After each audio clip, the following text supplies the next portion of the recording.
Hi guys, nandito naman tayo sa Honda Big Wing Kalasyaw at ito ang 2026 NX500 E-Clutch.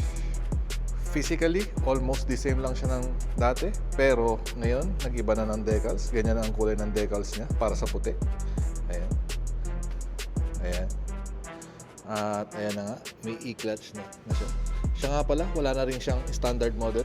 Dual ABS ito at dual disc sa front. Naka-disc brake din ng likod.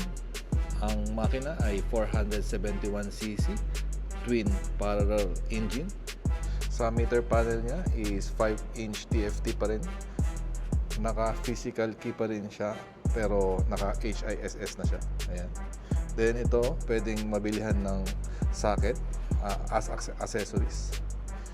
Ito ang left hand switches, right hand switches. Yan ang NX500 2026 model for only 420,000 pesos. Para sa mga karagdagan detalye, tawag lang po sa description below sa ating mga branch. Ang mga Big Bike Honda branches natin ay sa Kalasyaw, ang Honda Big Wing. Meron din tayo sa Tondo at Baguio.